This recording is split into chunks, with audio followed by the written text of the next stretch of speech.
Ladies and gentlemen, welcome back to the channel and welcome to a slightly late reaction from yesterday's win in the Scottish Cup, but we're going to make it a little bit deeper than the typical match reaction. We're going to have some conversation on specific performances from yesterday and our win against Raith. We're going to talk about the preparation moving into Wednesday, which includes a potential injury issue, and we're just going to have a general Sunday catch-up. It's been a while. With the madness of the January transfer window, it's nice to have some calm, to have some chat, and to take things a story at a time. So bear with me, stay tuned, and let's talk about that. If you haven't already, please make sure to hit like and subscribe. It would be much appreciated heading into yet another week here on the channel, and we try to get closer to 50,000 subscribers before the end of the season. So jump down below, hit both of those buttons. It's absolutely free.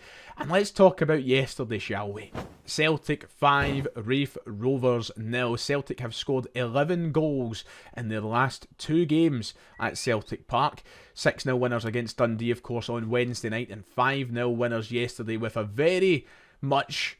I don't want to be offensive to the team that we played because they've done a great job, but it was a second string side, wasn't it? Celtic weren't playing the usual big hitters. They rested a few of our key stars ahead of Wednesday's clash with Bayern Munich, and it was a huge opportunity for certain players all the way from the goalkeeping area up to the top of the pitch. We've seen changes, and they handled it as professional as they could and in as good a fashion as they could. You know, we've seen Celtic play second string sides in the past in cup games, and they've struggled, and I think that what yesterday showed was we can trust a lot of these players to get the job done in a game like this, and that we can trust Brendan Rodgers to rotate when we have big games in the near future. So I was filled with a lot of confidence after watching Celtic's performance yesterday, and I thought it was a very complete performance. Defensively, we had nothing to worry about, and attacking-wise, once again, we showed how we are just by far the best team in this country. And I know there's going to be plenty of people who come on to talk about in the comment section about how we played a team in the Championship and how we shouldn't be getting carried away by it. And I'm not for one moment suggesting that we should get carried away by it. I think you've got to take these games with a pinch of salt, and you've got to remember the opposition you're up against. But it's very easy for Celtic to slip up in games like this. It's very easy for teams from the Championship and other leagues to come to Celtic Park and have a right good go at it. And Celtic nullified that yesterday. So I know that Raith Rovers haven't had a great season down there this season, and with all due respect to them, it was a team that Celtic should have been beating convincingly no matter the 11 on the park. But when you see it happen, you know, you can only beat what's in front of you.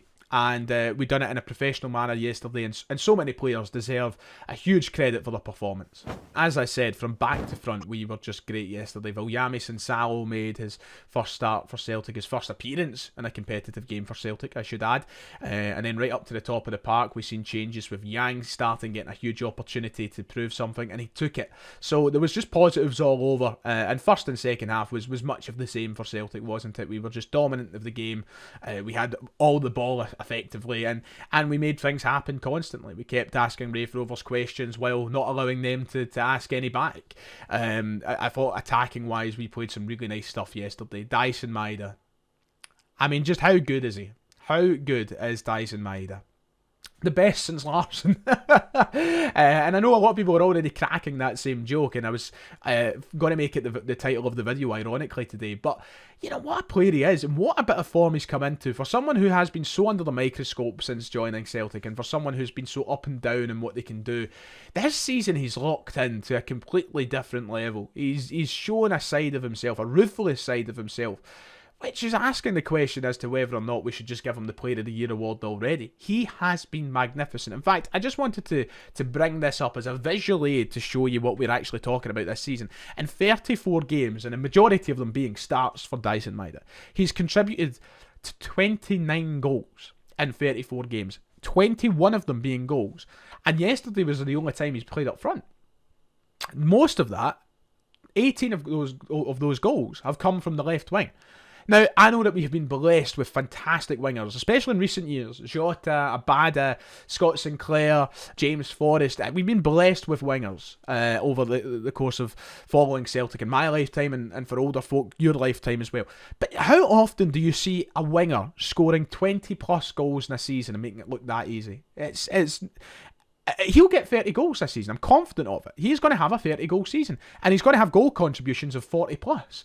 That, for a left winger, is unbelievable. And because we're up in Scotland, it won't get spoke about enough over the continent. But it should.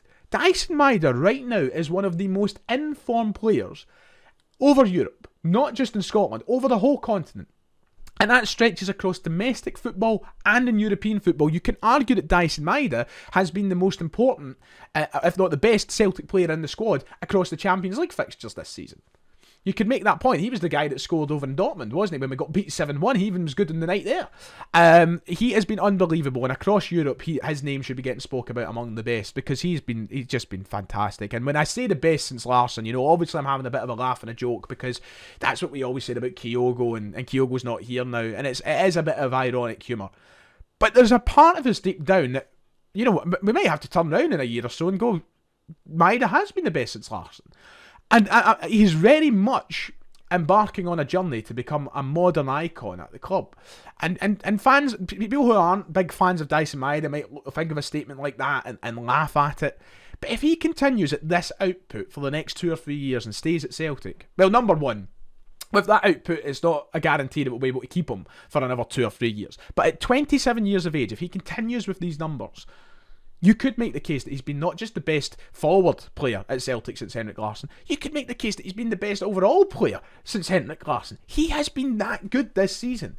And I don't mean to blow things up, and just because he scored a hat-trick against Raith Rovers, try and inflate something to be bigger than what it is, but he has just been an absolute marvel this season.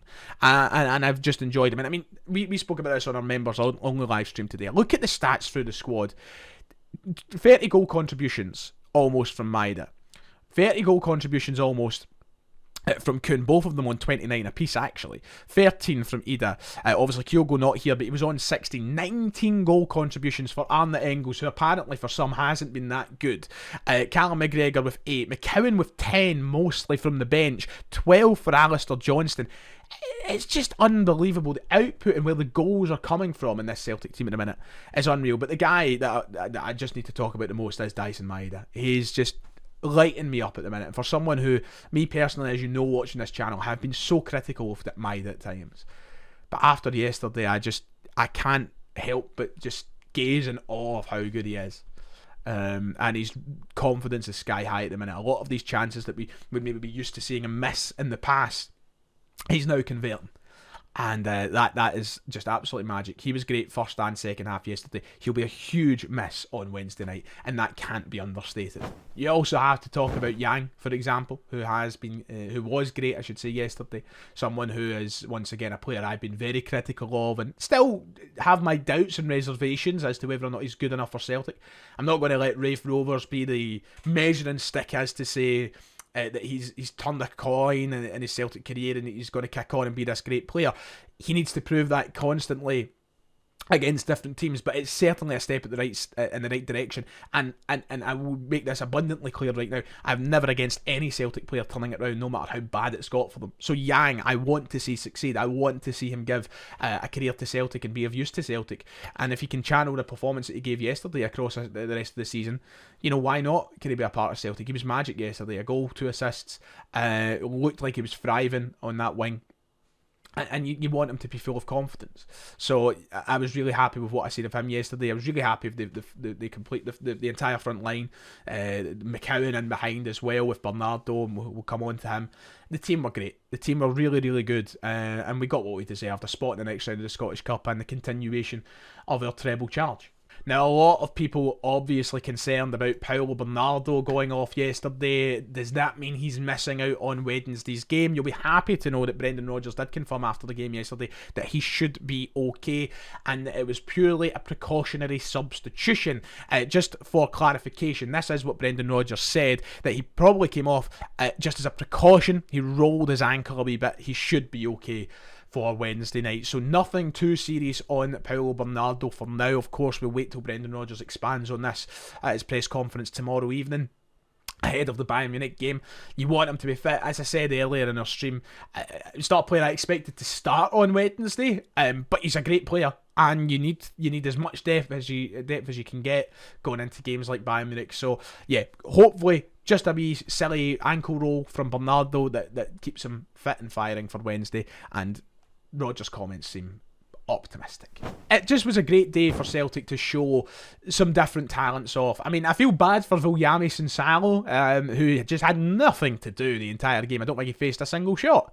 And the one that he did face, it was ended up blocked by Dane Murray, I think, who had a great game as well. Dane Murray looked fantastic yesterday, I thought. So yeah, look, listen, it's good to see Sinsalo out there, and it doesn't matter if he faces 1 shot, 0 shots, 100 shots. It's all about getting in the pitch. It's all about getting minutes and experiencing it and building that repertoire up. Who knows? He could be the successor to Kasper Schmeichel, so it's nice to see him out there. Dane Murray, as I mentioned, I thought looked good as well. Luke McCowan getting a start is always just great, isn't it? Because he's so good. Yang obviously thrived in the opportunity, and a few of these substitutes that came on. Mike Nawrowski. We've seen Nawrowski.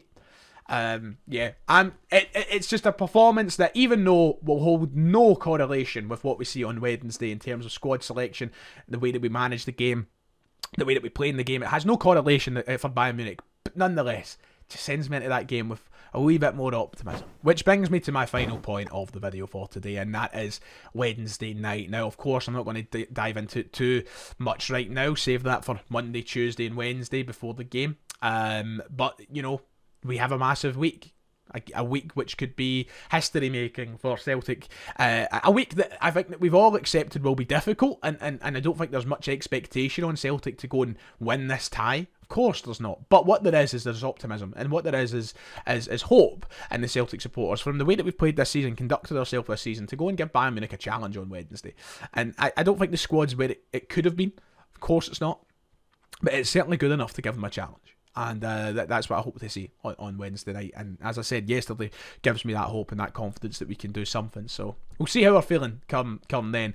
But for today, that is it, ladies and gents. I do need to rush off. Sorry, the video has been kind of minimally edited and whatnot. I had that members only stream. I've got ICW tonight. Make sure to check out ICW. What a huge night. It's the ICW's Royal Rumble, the Square Go tonight in a sold out garage in Sucky Street.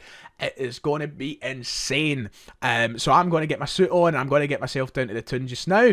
Thank you for watching. Like and subscribe, and I'll see you all next time.